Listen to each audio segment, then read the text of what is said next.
Hello all, welcome to my channel Priya's arts and vlogs. పూర్ణం బూరెలు అలా నెయ్యి వేసుకొని తింటూ ఉంటే చాలా కమ్మగా ఉంటుంది కదా. మీకు కూడా బూరెలంటే ఇష్టమా? అయితే చేసుకోవడం కష్టమని ఆలోచిస్తున్నారా?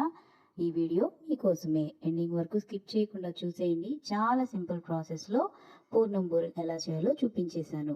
అయితే ఇంకెందుకు లేటు, వీడియోలోకి వచ్చేద్దాం. ముందుగా దీనికోసం పచ్చిశనగపప్పుని 2 hours వాటర్లో సోక్ చేసుకొని ప్రెషర్ కుక్కర్లో పెట్టి 3 విజిల్స్ ఉడికించుకుంటే పప్పు ఇలా మెత్తగా అవుతుంది. బూరెలు వేయటానికి కావాల్సిన తోపు పిండి బ్యాటర్ని ఇలా ప్రిపేర్ చేసుకోవాలి. 1 కప్పు మినపగుళ్ళు, 2 కప్పులు బియ్యం వేసి 4 గంటల పాటు నానబెట్టుకొని మెత్తగా గ్రైండ్ చేసుకుంటే బ్యాటర్ రెడీ. ఇలా వేలు ముంచితే మీ వేలుకి ఎంత పిండి కోట్ అయిందో బూరెలకు కూడా అంతే పిండి కోట్ అవుతుంది. కన్సిస్టెన్సీ అనేది చిట్టి పునుగులు వేయడానికి ఉండే కన్సిస్టెన్సీ ఉంటే సరిపోతుంది. ఇప్పుడు మనం పూర్ణంని రెడీ చేసుకుందాము.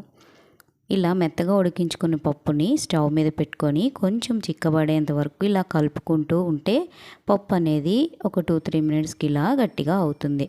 ఇప్పుడు దీంట్లో మనం తీపికి సరిపడా బెల్లం యాడ్ చేసుకొని ఈ బెల్లం అంతా కరిగి కొంచెం పాకం వచ్చేంత వరకు కలుపుకుంటూ ఉండాలి.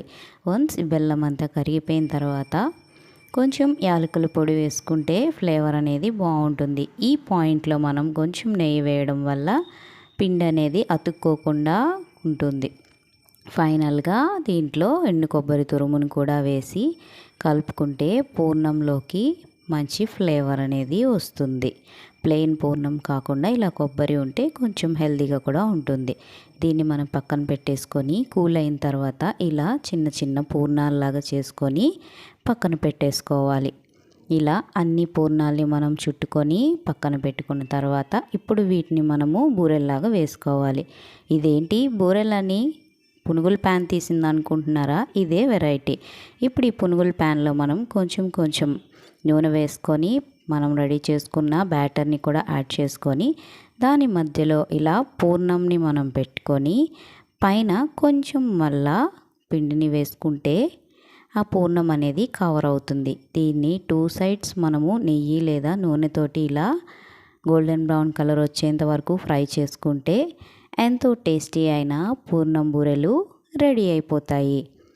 వేడివేడిగా అలా తీసుకొని మధ్యలోకి ఓపెన్ చేసి నెయ్యి వేసుకొని తింటే చాలా కమ్మగా ఉంటుంది.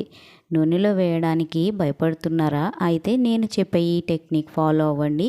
చాలా సింపుల్గా పూర్ణం బూరెలు చేసుకోవచ్చు. ఈ వీడియో మీకు నచ్చితే please like, share and subscribe. Thank you for watching.